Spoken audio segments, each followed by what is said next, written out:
Easter படுகொலை இனமத நல்லிணக்கம் அறிதலும் புரிதலும் நூல் அறிமுக விழா. சந்திரோதயம் கலை இலக்கிய மாமன்றத்தின் திருகோணமலை கிளையின் ஏற்பாட்டில் சிவ சந்திரகாந்தன் எழுதிய ஈஸ்டர் படுகொலை இனமத நல்லிணக்கம் அறிதலும் புரிதலும் நூல் அறிமுக விழா திருகோணமலை நகரசபை மண்டபத்தின் கேட்போர் கூடத்தில் இன்று இடம்பெற்றது. சந்திரோதயம் கலை இலக்கிய மாமன்றத்தின் திருகோணமலை கிளையின் தலைவர் நளினிகாந்தன் தலைமையில் நடைபெற்ற குறித்த நிகழ்வில் தலைமை உரையினை மாமன்ற தலைவர் நளினிகாந்தனும் நூல் அறிமுக உரையினை மட்டக்களப்பு சந்திரோதயம் கலை இலக்கிய மாமன்ற பொருளாளர் ஜேசுதாசும் கருத்துரையினை மூத்த எழுத்தாளரும் கவிஞருமான தர்மகுல ராஜாவும் ஆற்றியிருந்தனர். அத்தோடு சிறப்புரையினை கிழக்கு மாகாண சுகாதார அமைச்சின் செயலாளர் நெடுஞ்செழியனும் நயவுரையினை தமிழறிஞரும் ஆசிரியருமான தயா மாஸ்டரும் ஆற்றியிருந்ததோடு ஏற்புரையினை மட்டக்களப்பு சந்திரோதயம் கலை இலக்கிய மாமன்ற தலைவர் மணிசேகரும் ஆற்றியிருந்தார். இதன்போது சிறப்பு விருந்தினர்களாக கிழக்கு மாகாண சுகாதார அமைச்சின் செயலாளர் நெடுஞ்செழியன், கிழக்கு மாகாண மீன்பிடி அமைச்சின் பணிப்பாளர் சுதாகரன், கிழக்கு மாகாண பிரதி செயலாளர் தமிழ்ச்செல்வன் மற்றும் திருகோணமலை திருக்கோணேஸ்வரர் ஆலய தலைவர் சட்டத்தரணி துஷ்யந்தன் அவர்களும் கலந்து சிறப்பித்திருந்தனர். கிராமிய வீதிகள் அபிவிருத்தி ராஜ்யங்க அமைச்சரும் மட்டக்களப்பு மாவட்ட ஒருங்கிணைப்பு குழு தலைவருமான சிவனேசத்துறை சந்திரகாந்தன் அவர்களால் இன மத நல்லிணக்கம் அறிதலும் புரிதலும் எனும் கருப்பொருளை மையமாக கொண்டு எழுதப்பட்டுள்ள நூலாசிரியரின் இரண்டாவது இந்நூலானது மட்டக்களப்பு சந்திரோதயம் கலை இலக்கிய பெருமன்றத்தினால் மார்ச் 23 மட்டக்களப்பில் வெளியிட்டு வைக்கப்பட்டிருந்தது.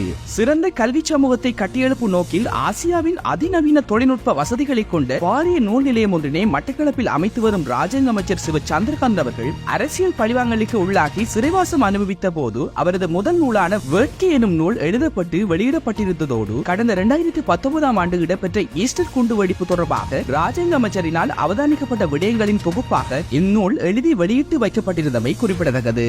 எங்கள் பிள்ளையான் என்று சொல்லப்படுகின்ற சந்திரகாந்தன் அவர்கள் ஒரு எழுத்தாளராக பரிணாமம் பெற்றது எல்லாருக்கும் மகிழ்ச்சி. நான் எழுத்தாளர் என்ற வகையில் அவருடைய நூலை விமர்சனம் செய்வதற்கு இந்த நாள் 20 இடம் வந்தார். புத்தகத்தை இந்த ஒரு நாளுக்குள் வாசித்து முடிக்க வேண்டிய அவசர நிமித்தம் மேலோட்டமாக வாசித்தேன். ஆனால் அவர் சொன்ன விஷயம் தான் இதற்கு முன்னர், அதாவது சிறைச்சாலைக்கு போவதற்கு முன்னர் குரான், இஸ்லாம், ISA என்றெல்லாம் கேள்விப்பட்டிருக்கனே ஒழிய அதை பற்றி உள்ளார்ந்து ஆராய்வதற்கு தனக்கு போதிய அவகாசமும் கிடைக்கவில்லை. அதை பற்றிய எண்ணமும் தனக்கு எழுந்திருக்கவில்லை. ஆனால் நன்மையிலும் தீமையிலும் நன்மை உண்டு என்பது போல அவர் மறியல் வீட்டிற்கு சென்ற காலத்தில் இதனை வாசிக்கக்கூடிய வாய்ப்பு, இதை பற்றி ஆராயக்கூடிய வாய்ப்பு முஸ்லிம் அமைப்புகள் ஏன் இவ்வாறு ஒரு இதனை செய்தார்கள், என்னத்திற்காக செய்தார்கள் என்று படிப்பதற்கு ஒரு வாய்ப்பு ஏற்பட்டதாக கூறுகின்றார். அவர் சிறைச்சாலையில் இருக்கும் பொழுதே இந்த குண்டுவெடிப்பு நிகழ்ந்து இருக்கிறது. அதை அழகாக சொல்லி செல்லுகின்றார். தான் கட்டட உள்ளே இருக்கும் பொழுது திடீரென அந்த பழைய சுவர்கள் எல்லாம் குறுணிகள் கல்லுகளாக பாய்கிறது, என்ன நடந்தது என்று ஆச்சரியப்பட்டு வெளியே வருகிறார். அப்பொழுது சிலர் அங்கே உள்ளவர்கள் சொல்கிறார் சிலிண்டர் வெடித்து விட்டான். உடனே அவர் சொல்கிறார் சிலிண்டர் வெடித்த மாதிரியான சப்தம் இல்லை என்று. ஏனெனில் அவர் ஏற்கனவே எத்தனையோ படிப்புகளை கண்டவர், களத்தில் நின்றவர். அதனால் அவர் உடனே அவர் தன்னுக்குள்ளே தான் மறுதளிக்கிறார், இல்லை சிலிண்டர் வெடித்திருக்காது. சிலர் சொல்கிறார் இல்லை ராம்சோமரங்கே வெடித்திருக்கும், இல்லை அப்படி இல்லை, இது வித்தியாசமான சப்தம். இன்னும் கொஞ்ச நேரத்தில் வதந்திகள் பரவி கொழும்பில் கொண்டு வெடித்த சம்பவம் கடந்தவுடன் தான் சொல்லுகிறார். உடனே நினைக்கிறார் இது ஏதோ ஒரு இயக்கத்தின் விளையாட்டாக இருக்கத்தான் வேணும், இது ஏதோ பயங்கரவாத தாக்குதல் தான் என்று உணர்ந்து சிறிது நேரங்களில் ஒலிபரப்பு மூலமும் இது இன்னென்ன ஆலயங்களில் நடக்கப்பட்ட குண்டுவெடிப்பு என்பதை சொல்கின்றார். இந்த புத்தகம் சந்திரோதயம் வெளியிடப்பட்டுள்ளது. புத்தகத்தின் அமைப்பு மிக நன்றாக உள்ளது. இவர் எழுத்து நடையை பார்க்கும் பொழுது ஒரு கவிஞனுக்குரிய தன்மை நன்றாக விளங்குகின்றது. அவர் ஒரு சிறந்த எழுத்தாளன். சில வரிகளை புது கவிதை தன்மையில கூட இருக்கிறது, அதை பாருங்கள். ஒவ்வொரு தவணையிலேயும் அடுத்து வரும் தவணைகளிலும் அதே கனவுகளில் மீள கருத்தரப்பில் நம்பிக்கைகள் மெல்ல துளிர்விட தொடங்கும். ஒவ்வொரு தவணைக்கு நீதிமன்றத்தால் வரைக்குள்ள என்ன இந்த முறை விட்டுருவான் எண்ணத்தெல்லாம் வருவாங்க. நான் நீதிமன்றத்தில் 36 வருஷம் வேலை செய்தஎனக்கு கைதிகள் சொல்லுவாங்க, இன்றை விட்டுருவாங்களா சார், இன்றை விட்டுருவாங்களா தேக்கத்தோட இருப்பாங்க. அப்புறம் போகும்பொழுது திருப்பி கோயில்களை கவலைப்பட்டுட்டு இன்றைக்கு விடுவாங்கன்னு பார்த்தரே இல்லையே, சரி அடுத்த இன்னும் 14 நாள் தானே, அடுத்த முறைக்கு வாங்கடார் சொல்றது. அது மாதிரி அவர் சொல்றார், ஒவ்வொரு நீதிமன்ற தவணை நாட்களிலும் கருகி போகும் விடுதலை கனவுகளின் சோகங்கள், அடுத்து வரும் தவணைகளிலும் அதே கனவுகளின் மீள கருத்தரிப்பில் நம்பிக்கைகள் மெல்ல துளிர்விட தொடங்கும். அடுத்த முறை வரைக்குள்ள சரி இந்த முறை விட்டுருவாங்கன்னு நெச்சு அப்படியே மாதங்கள் வாரங்களாகி வருடங்களாகி அந்த வருடக்கணக்கில் இருந்த அனுபவங்களையும் அந்த நேரங்களில் இந்த குண்டுவெடிப்போடு சம்பந்தப்பட்டவர்கள் அல்லது அதை அறிந்தவர்கள் கலந்து அவர்களுடன் பேச கிடைத்த சந்தர்ப்பங்களை வைத்து இந்த நாவலை யதார்த்தபூர்வமாக எழுதி செல்கின்றார். இதில் பொய் என்று சொல்வதற்கு எதுவுமே இல்லை. ஏனெனில் ஆதாரத்துடன் அவர்கள் நேரே பேசியதுடன் அவர்களுடைய படங்களுடன் தன்னோடு சிறையில் இருந்தவர்கள் என்னென்ன சொன்னார்கள், அவர்களுடைய நடவடிக்கை என்ன, எப்படி இந்த இயக்கம் உருவாக்கியது, என்ன நோக்கத்துக்காக உருவாக்கப்பட்டது என்றெல்லாம் சொல்லுகின்றார். ஆனால் அதே நேரத்தில் அவர் இந்த தலையங்கத்திலே சொல்ற இன மத நல்லிணக்கம் அறிதலும் புரிதலும் ஈஸ்டர் படுகொலை, இப்ப மத நல்லிணக்கத்தை தான் அவர் கொண்டு வருகிறார். ஒரு கட்டத்தில் சொல்லுகிறார், இஸ்லாமியர்கள் மிகவும் பண்பானவர்கள், கலாச்சாரத்தை பின்பற்றுபவர்கள், அப்படிப்பட்டவர்கள் இருக்கும் பொழுது இப்படியான ஒரு பயங்கரவாதிகளால் முழு பேருமே சந்தேக கண்ணோட்டத்துடன் பார்க்க வேண்டிய சூழ்நிலை ஏற்பட்டிருக்கின்றது. உதாரணத்துக்கு நாங்கள் கூட ஒரு காலத்தில் இயக்கங்கள் இருந்த காலத்தில் தமிழர் முழு பேருமே புலிகள் என்ற பார்வையில் தான் சிங்கள மக்களும் பார்த்தார்கள், இராணுவத்தினரோ போலீசினரோ முப்படையினரும் பார்த்தார்கள். எவரையும் கைது செய்வார்கள், எவரையும் கைது செய்வார். அதே போல இந்த குண்டு தாக்குதல் நடந்த பின்னரும் முஸ்லிம் இளைஞர்களை, ஒன்றுமே அறியாத அப்பாவி இளைஞர்களை கைது செய்து துன்புறுத்தினார்கள் என்பதை தெளிவாக சொல்லுகின்றார்கள்.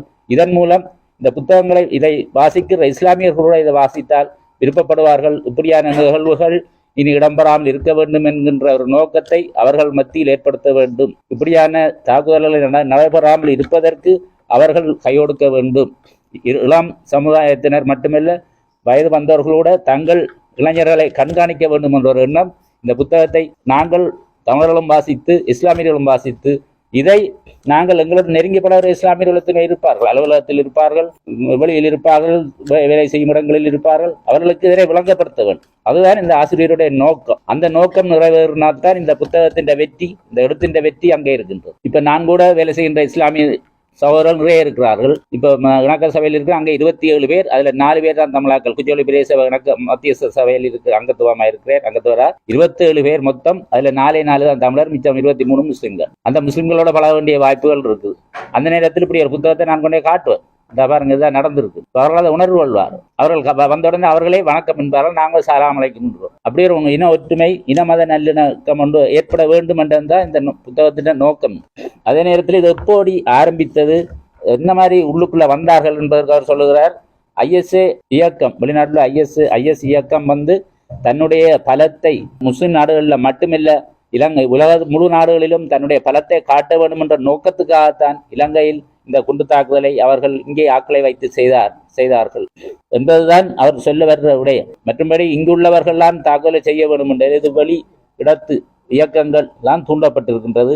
அதன் மூலம்தான் இந்த குண்டு தாக்கல் நடத்தப்பட்டிருக்கின்றது சொல்கின்றது. அதே போல ஆரம்பத்திலே ஒலிவில் பிரகடனம் 2003ஆம் ஆண்டு அப்போ அஷ்ரப் அவர்கள் முஸ்லிம் காங்கிரஸ் கட்சி ஆரம்பித்த நேரம் அவர்கள் அரசியல் தங்களுக்கு கொண்டொரு கட்சி வேணும். அதற்கு முன்னர் இஸ்லாமியர்கள் வேறு கட்சியெல்லாம் இருந்தார்கள், UNP, SRP, அப்படி சிங்கள கட்சிகளோடு தான் அவர்கள் இணைந்து செய்தார்கள். ஆனால் தமிழர்களுக்கு எப்படி ஒரு கட்சி இருக்குதோ அதுபோல முஸ்லிம்களுக்கு ஒரு கட்சி இருக்க வேண்டும் என்று சொல்லித்தான் முஸ்லிம் காங்கிரஸை ஆரம்பித்தார். அதில் அவர் வெற்றியும் கண்டார். அது அரசோடு இணைந்து கொள்வில் பல்கலைக்கழகத்தை கூட அஷ்ரப் பல்கலைக்கழகம் என்ற பெயரில் அதையும் தொடங்கி வைத்தார். அந்த கனவு கண்டார். அதன் அடிப்படையை வைத்துக் கொண்டு இவர்களும் சில தங்களுடைய இளைஞர்களுக்கு பிரைன் வாஷ் செய்ய இளைஞர்களுக்கு மூளைச்சவலை செலவை செய்து, நாங்களும் ஆயுதம் தூக்குனாத்தான் LTT தமிழர்களுக்கு அரசாங்கம் பயந்தது போல எங்களுக்கும் பயந்து ஏதாவது தரும் என்ற ஒரு எண்ணத்தை விதைத்தார்கள்.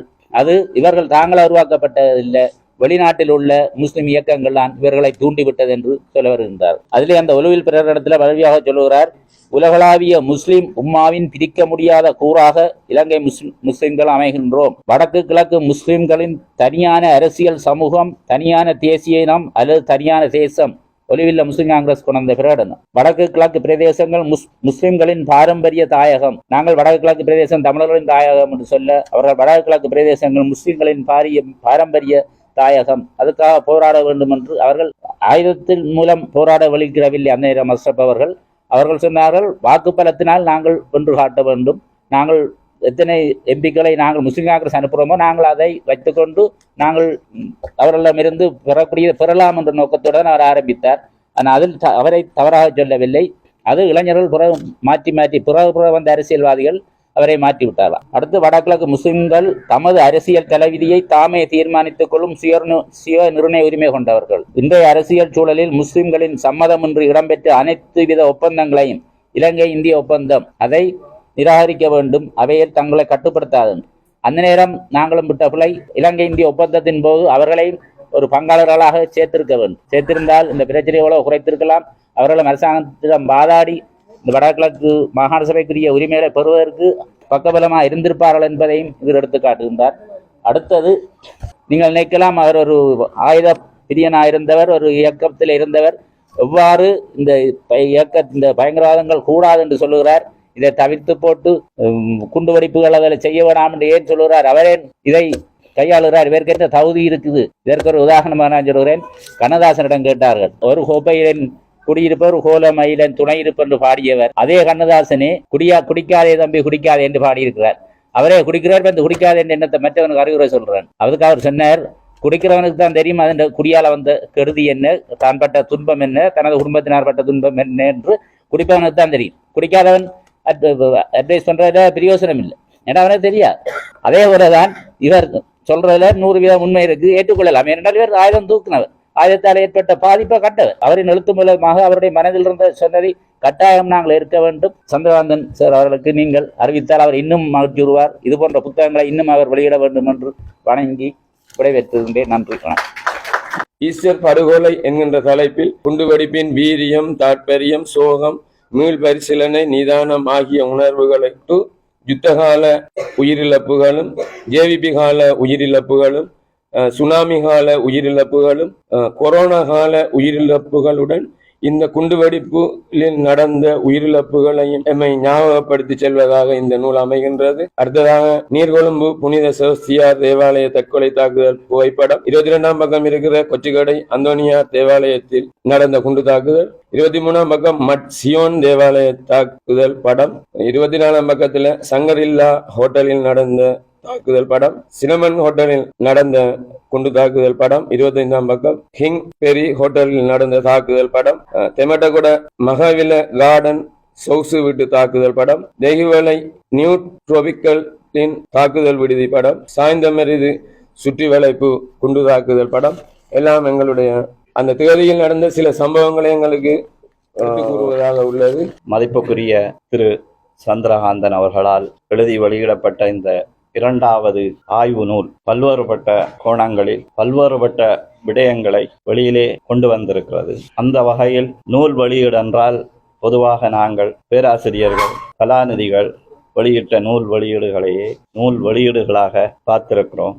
ஆனால் ஒரு குழந்தை போராளியாக இணைந்து இந்த அளவுக்கு பொறுமையாக பல்வேறுபட்ட அரசியல் பணிகளின் மத்தியிலும் மிக சிறப்பான ஒரு ஆய்வு நூலை அவர் எழுதி வெளியிட்டிருக்கின்றார். தற்பொழுது மிக உக்கிரமாக பேசப்படுகின்ற ஒரு தலைப்பாகவும் இது அமைந்திருக்கின்றது. பாராளுமன்றத்திலும் தேர்தல் காலம் நெருங்குவதால் இந்த தலைப்பு இன்னும் பல மாதங்களுக்கு மிக விசேடமாக பேசப்படும், கலந்துரையாடப்படும். எனவே இலங்கையிலே ஒரு நல்லிணக்கம், இனங்களுக்கிடையிலான ஒரு புரிதல் ஏற்பட வேண்டுமாக இருந்தால் இவ்வாறான நூல்களை சகல இனங்களைச் சேர்ந்தவர்களும் வாசித்து சில புரிதல்களை ஏற்படுத்தி கொள்ள வேண்டும். அது இனங்களுக்கிடையிலான புரிதலுக்கும் அறிதலுக்கும் மிக முக்கியமானது.